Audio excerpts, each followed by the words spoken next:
jelaskan bahawa Majlis Fatwa Kebangsaan telah pun memutuskan dan setiap daripada kerajaan negeri telah pun mewartakan tentang pengharaman Syiah ini. Syiah ini sebenarnya merupakan suatu perkara yang perlu untuk kita pandang secara serius, kerana dia boleh untuk merosakkan dari segi nilai-nilai akidah dan juga berlakunya bentuk-bentuk perpecahan dan sebagainya. Itu sebab Majlis Fatwa Kebangsaan telah pun bermesyuarat dan telah pun memutuskan.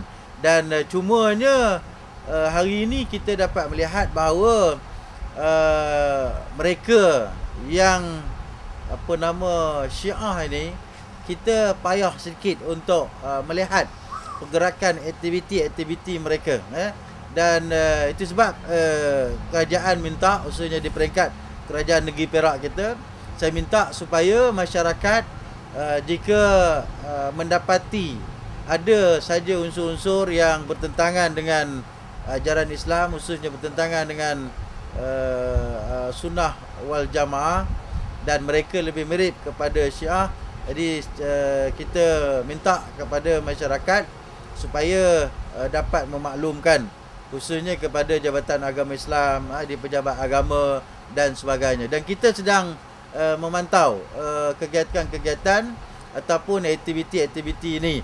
Dan di Perak sebenarnya ada, cuma saya tidak boleh untuk memaklumkan berapa jumlah ataupun kumpulan-kumpulan tersebut. Tetapi sedikit sebanyak dia ada, dan kita akan sentiasa memantau pergerakan-pergerakan mereka. Walaupun sebenarnya saya katakan tadi, untuk kita melihat secara detailnya, memang mereka ini juga cilik, mereka juga akan menyembunyikan bentuk-bentuk amalan mereka dan sebagainya. Cuma saya nak tekankan bahawa hari ini kalau kita lihat di Syria contohnya, bagaimana suatu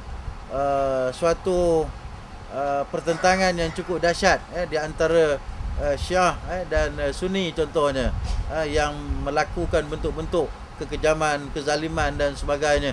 Dan kerajaan pada hari ini merupakan sebuah kerajaan yang bertanggungjawab. Kita nak jaga kepentingan, keamanan, kemakmuran, dan kita nak supaya nilai-nilai agama itu, khususnya agama Islam ini, tidak dinodai oleh sesiapa saja. Dan dari segi sistem perlembagaan di dalam negara kita juga, agama Islam merupakan agama resmi, dan juga perlu untuk masyarakat ataupun agama-agama lain juga kita saling menghormati di antara satu sama lain.